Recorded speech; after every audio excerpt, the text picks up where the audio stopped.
ज्यांच्या तलवारीच्या धारेवर स्वराज्याचा अभिमान झळकला, ज्यांच्या रक्ताच्या प्रत्येक थेंबातून धर्मरक्षणाचा इतिहास घडला, ज्यांनी मृत्यूला हसत कवटाळून हिंदवी स्वराज्य अमर केलं, स्वराज्यासाठी अखेरच्या श्वासापर्यंत लढणारे, शौर्य, त्याग आणि पराक्रमाचा जाज्वल्य इतिहास घडवणारे असे धर्मवीर छत्रपती श्री संभाजी महाराज आजही प्रत्येक शिवभक्ताच्या हृदयात जिवंत आहेत.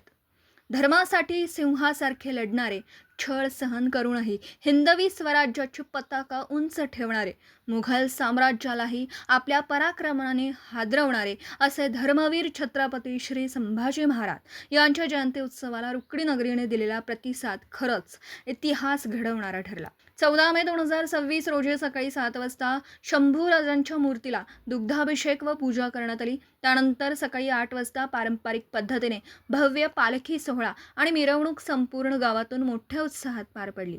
भगव्या टोप्या परिधान केलेले शिवभक्त, ढोल ताशांचा गजर आणि जय शंभूराजेच्या घोषणांनी संपूर्ण रुकडी नगरी शिवमय झाली. 14 मे रोजी रात्री 9 वाजता सादर करण्यात आलेले शंभूराजे पोवाडे नाट्य हे उपस्थितांच्या अंगावर शहारे आणणारे ठरले. शंभूराजांचा इतिहास, त्याग, धर्मनिष्ठा आणि स्वराज्य रक्षणाची गाथा जिवंत करणाऱ्या या कार्यक्रमाने प्रत्येक शिवभक्ताच्या मनात अभिमानाची ज्वाला पेटवली. 15 मे 2026 रोजी सायंकाळी आयोजित करण्यात आलेल्या भव्य मिरवणूक देखील उत्साहाच्या शिखरावर पोहोचली. आकर्षक LED स्क्रीन, रोषणाई, दमदार डॉल्बी साऊंड, भगवे झेंडे, फटाक्यांची आतिषबाजी आणि हजारो शिवभक्तांच्या जयघोषाने संपूर्ण वातावरण दणाणून गेलं. या भव्य उत्सवासाठी रुकडी गावातील सर्व समाज बांधव, शिवभक्त, युवक, ज्येष्ठ नागरिक, ग्रामपंचायत सदस्य, राजकीय नेते, पोलीस प्रशासन तसेच सर्व मान्यवरांचे मोलाचं सहकार्य लाभलं.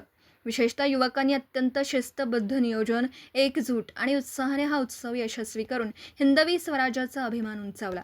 या सोहळ्यासाठी अहोरात्र मेहनत घेणारे सकल हिंदू समाज, रुकडीचे सर्व कार्यकर्ते, अध्यक्ष, उपाध्यक्ष, सेक्रेटरी, खजिनदार, कार्यकारिणी सदस्य आणि प्रत्यक्ष अप्रत्यक्ष सहकार्य लाभले. मराठी एस न्यूजसाठी रुकडीहून सुनील भारमल.